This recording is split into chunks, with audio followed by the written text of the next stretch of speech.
What's up everyone, my name's Alpha and today we're back with another Pokemon challenge video. Today we're on Pokemon Brilliant Diamond, of course. The longest game in the world, apparently. A little spoiler, it took me like 20 hours to do. I fell asleep for part of it, so like take out 4 or 5 hours because I woke up in the middle. I was like, oh, I'm working.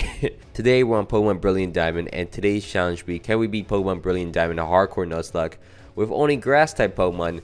Which is the biggest regret of my life.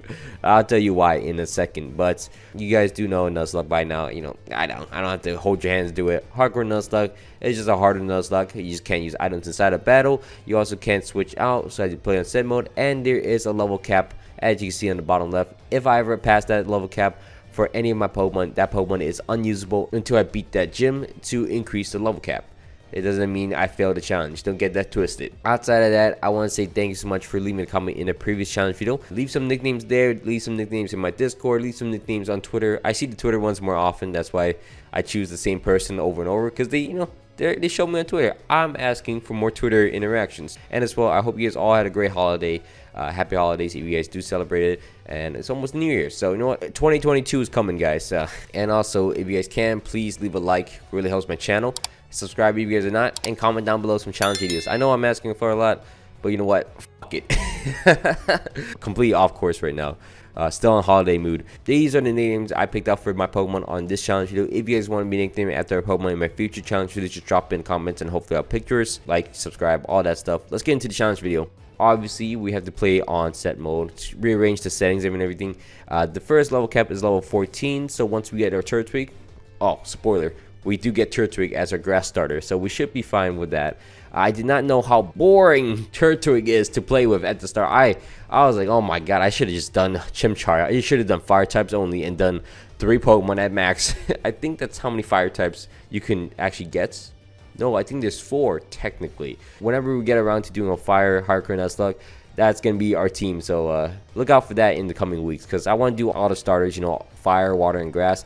I don't know why I started with grass first. I'm such an idiot. But to begin off with that, once we're done with the tutorial, it takes forever for a Turtwig to knock out anything.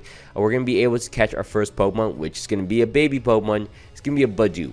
Not the best, but Budew is gonna do his thing. The only way Budew evolves is through happiness, but the problem is Budew evolves into Roselia, and most of Roselia's good moves like Leech Seed and like Mega Drain are like level 10. Like they get it level 10, level 15. You can't evolve Budew that early unless you sit there and run around for hours. Like I did in a previous challenge video in my hardcore Nuzlocke in Platinum, I believe. It's not worth it. It's that was with speed up, and you know it's a lot of running around. It was not worth it. So I'm not gonna do that in this because there is no speed up. We can't even capitalize on the moves Budew can even get. So we just gotta leave it at that. We gotta wait until it just magically evolves. But our Turtwig is getting up in levels. I think that's gonna have to carry us through the first gym in the game. We'll get our levels through the Orberg Mine, and then we're gonna head into the first gym of the game. Now, in Rourke's gym, the first gym in Orberg City, is going to be the Rock-type gym leader. We're going to start the battle using our Turtwig against his Geodude. Now, this Geodude, I assume, was going to just sit there and just take it. So Razor Leaf is going to knock out the Geodude in one shot. I did not know Leafage was a physical attacking move, so I switched between Razor Leaf and Leafage because I thought Leafage was special, and it wasn't doing too much, so I just went back to Razor Leaf, as you can see. So Razor Leaf would knock out the Onix as well, and then the Cranios comes out next. My run could end here. Statistically, if it just headbutt me and flinches me and does it twice, I think I lose, but it lures me and then I knock it out with Razor Leaf. So ironically, it didn't do any of that. So we beat Rourke without too much trouble. We got our first gym badge. I don't know how do you shine the badges. Someone leave that in the comments. I've been playing this game. I played this game throughout like 4 times, and I just realized how to get the Pokemon to follow you around. You have to go into the Heart Home City stuff. After that, we're going to go into Floroma Town and into Floroma Meadow, where we can get access to the honey trees, which is the worst mechanic. I think every single Nuzlocke I've done on Brilliant Diamond has involved the honey trees at some point, and I don't like the honey trees at all. They take so long to even get it, and there's a percentage chance that you won't even get anything. Like, there's a chance you won't get anything, and there's a chance you just get a Wurmple half the time. So obviously I'm gonna be frustrated because it forces me to play Brilliant Diamond in sections. So I had to play it up to here and then go to bed and then like wake up and go through the honey trees and then do it again and do it again and do it again until we get something. And it's very frustrating. As we head into Eternal City, We're going to evolve our Turtwig into a Grotto at one point, and then we're going to go into the underground. In the underground, we're finally going to be able to catch another Pokemon. It's just going to be a Cherubi. Cherubi, nothing special. Of course, it is supposed to be a Honey Tree encounter, but you can get it in the underground, which is amazing. Unfortunately, there's another Pokemon in the Honey Trees, which is a Burmy that's in the Honey Trees that we have to get. We can't even get around that by going to the underground and just excusing us. We have to get it through the Honey Tree. I digress. We're going to fight against the second gym leader in the game, which is going to be Gardenia. Gardenia is going to be the grass type gym leader of the game. And of course, we just have a bunch of grass types, so it's not going to be too easy for us. We're going to start the battle against her using our own Cherubi against her Cherubi. We're going to use Seed Bomb because that's going to be the strongest move, I think. I have pretty high physical attack, but it does knock down the Cherubi, force it into a potion. I have an Oran Berry on my Cherubi to just be sure I can knock it out. And then I'm able to knock out the Cherubi. And then next, she's going to switch out into a Turtwig. I'm going to do a bit of chip damage using my Magical Leaf against the Turtwig. But I'm able to switch out into my Grotto. Grotto has a great move called Curse. And we're going to use that thing to our advantage. We're going to Curse up right in front of the Turtwig and then Bite to knock out the Turtwig. Next up, her final Pokemon and her ace Pokemon is very deadly. She has a poison move on it, and also Grass Knot does a lot to me. So luckily, when I get the Curse up, I'm able to two-shot the Rosary. It doesn't look like I two-shot it, but I'm able to avoid her berry, and then Bite will knock it out with a Max Roar or something. But either way, I do knock out the Rosary, and we beat Gardenia for the second gym badge.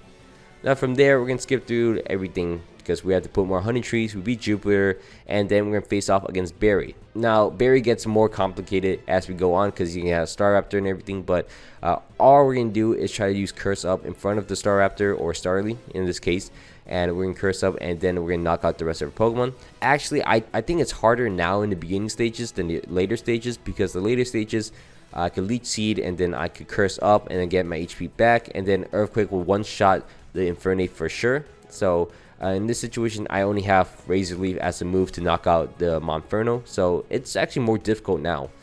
And from there, we're going to train up our Pokemon even more. We want to get right at the level cap of 29, not too much into the 30s. I know Grotto's into the 30s, so we're going to try to get rid of Grotto for the next gym, obviously, because this gym, Maylene's gym, and Crasher Wake's gym, the third and fourth gym leaders, have the same level cap, which is very annoying. So we have to play around that and make sure we keep all our Pokemon. Grotto is going to be inactive for this next gym fight because it gained too much XP. And we're going to face off against Maylene with only Sharam and Roselia. So we're going to start the battle against Maylene using our Roselia against her Meditite. It's a bad matchup for us because it's a Psychic type, but it's also a Fighting type. And its only second move is Confusion. So we're going to Stun Spore it down and then use Flash 6 times to lower his accuracy enough until it just misses all his moves. It could bulk up as much as it wants because we're special attackers. Now, the thing is, it also has Flash, which is ironic. So it could lower my accuracy as well, which is why we want to switch into our Cherum. Cherum's going to growth up 6 times, eventually. And then we're going to run out its Light Screen. Light Screen lasts 8 turns, I believe, because it has Light Clay or something. I'm going to also have Magical Leaf so I can avoid any accuracy drops. So Magical Leaf will one-shot the Meditite through everything. And then the Machoke comes on next. I do outspeed the Machoke, as you see, and then Magical Leaf will knock that thing out in one shot. I could put Dazzling Gleam, but obviously Flash could affect the accuracy of it, so I wanted to avoid that. Lucario comes on next. It's going to bulk up in front of me. I think I would live in attack, but I'm able to Magical Leave it, knock it down to Red HP. It's going to heal up constantly. I think it heals up twice. And then at the end, it just screeches. So, I mean, that's amazing. We get to avoid any risk right there because Lucario just threw for us. And we get our third gym badge of the game from Maylene. And we're rolling right now. Not too bad. We're heading to the Safari Zone. And you know what the worst part about this is? There's another thing in this game called the daily binocular encounters in the Great Marsh, which is the Safari Zone. There is one special encounter every single day. Now, if you don't have the right Pokemon in that day, you just have to reset, change the date. But if I change the date, the Honey Trees will reset and I won't get any more Honey Trees encounter. And at this point, I already waited 6 hours. I did one cycle. It didn't go out. So I did another cycle. So I have to wait another 6 hours. So I'm waiting the second 6 hours at this point. And I can't switch the encounters. So I can't cut the Carnivine in the Great Marsh. And I also still haven't had any luck at getting the Burmy. So this is this is a very tricky situation because I am getting frustrated because I need a full team to beat this game. I planned out the only way to beat this game is I need the Burmy for sure. Carnivine's great for fodder or anything. it's kind of required at this point, but I could beat the game without him. Outside of that, we can't really do too much. So we're going to go and face off against Crash Rake in the water gym. We're going to start the battle against Crash Rake against his Gyarados using our Roselia. Now, unfortunately for us, our Roselia has to eat an Ice Fang from a Gyarados, which is going to be tough. We're going to Stun Spore it down and then switch into a Cherim. Now, I bet you guys have never seen this before. Cherim is actually a decent Pokemon. It actually tanks a lot of hits from the Gyarados, as you can see. And we're able to growth up in front of it and then eventually knock it out with Magical Leaf. And then the Quagsire comes on next. I want to obviously Leech Seed it to get the recovery on it. Now, I don't want to stay in because if I do knock out the Quagsire, the Floatzel's going to come out and it's going to knock me out, obviously. So I want to switch out into my Grotto. Once I switch into my Grotto, I am risking the fact that it might get possibly Skull Burned, which I do end up getting Skull Burned at one point, which is annoying, but I want to get as much Curse Up as possible so I can live the Ice Fang from the Floatzel. Once I get burned, I'm just going to knock out the Quagsire, and then the Floatzel's going to come out next. I assume it's going to Ice Fang me.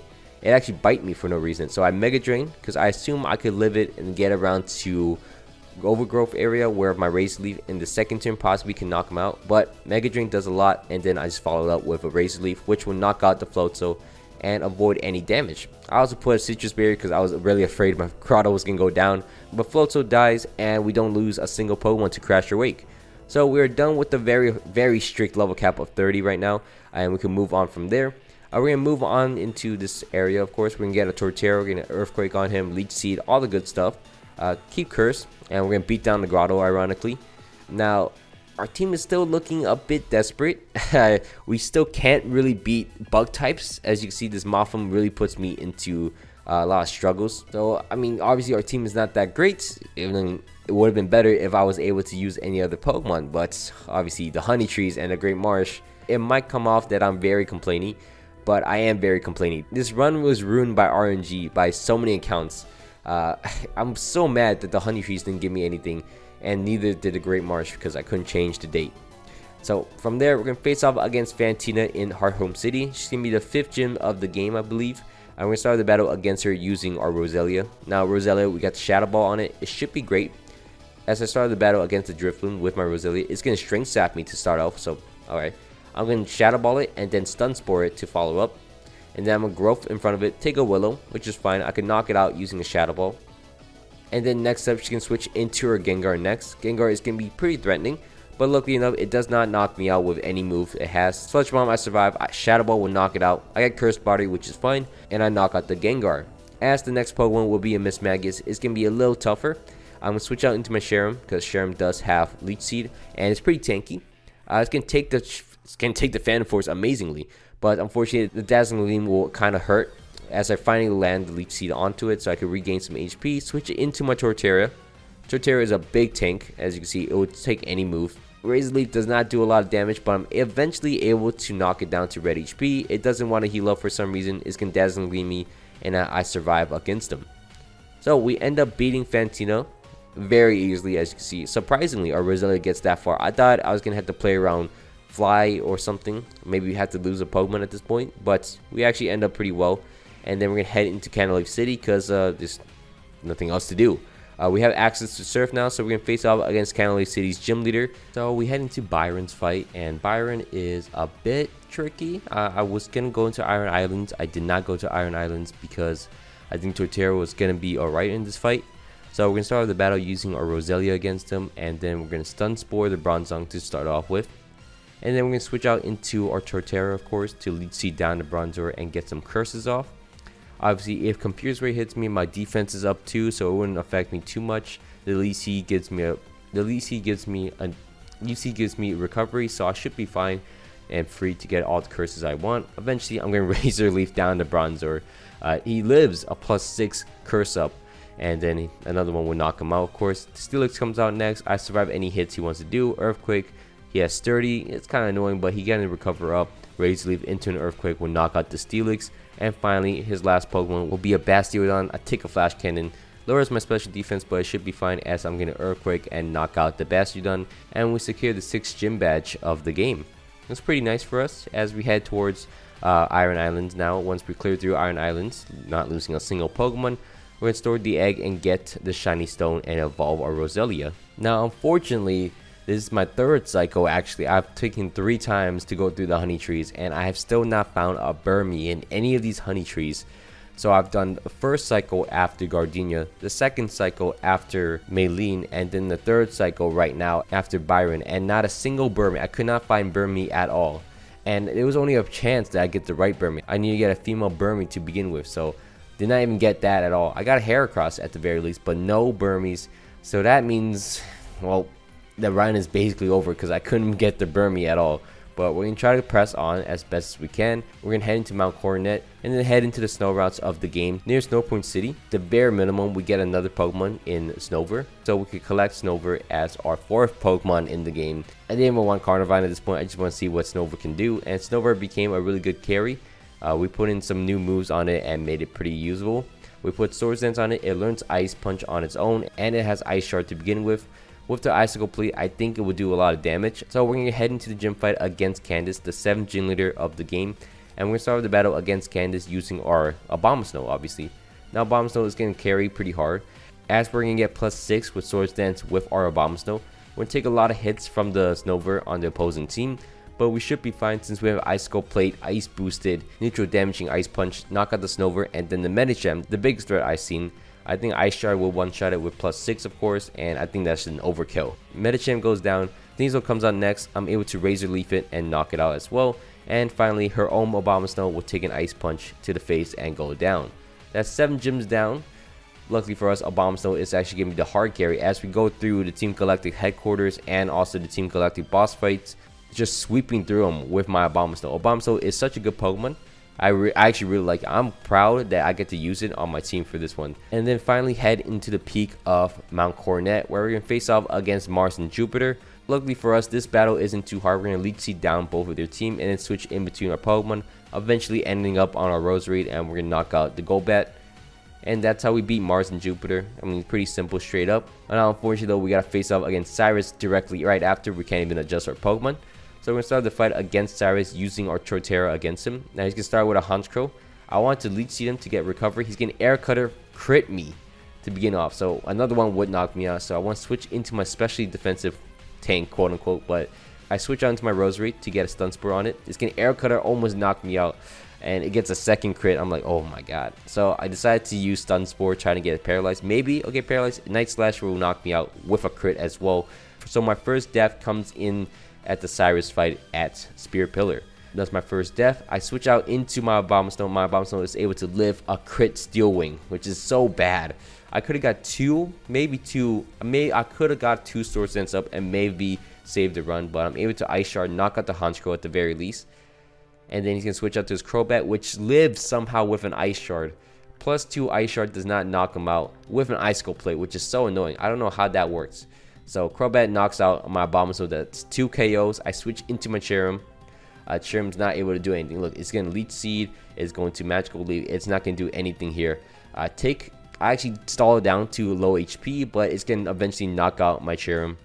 And down goes another Pokemon. Now finally on my last Pokemon is my Torterra. He's going to U-turn out into his Gyarados, and then he's going to Ice Fang me. I lived slightly, but I live at the end, and then he's gonna knock me out in the following turn. And unfortunately, we lost our Grass Hardcore Nuzlocke in the same place we lost our Platinum Hardcore Nuzlocke at the boss fight against Cyrus. Now, if I had Burmy, would have been a different, I don't know. I think I would have sat Carnivine in that situation, switch out into my Abomasnow, Sword stands up just like always, and then, I don't know, go from there. I just needed to knock out the Honchkrow. If I was able to knock out the Honchkrow, I could set up with my Abomasnow, but there's no way for me to knock out the Honchkrow, because even if I had Rock Tomb on my Torterra, it still wouldn't knock him out.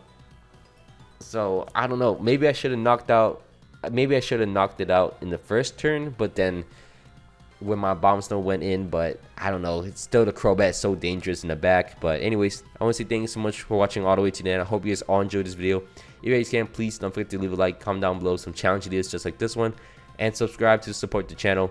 My name's been Alpha. Hope you guys all had a great day. I'm sorry I failed the run, but it was a fun run while it lasted. Anyways, thank you again for watching all the way to the end. My name's been Alpha. Peace.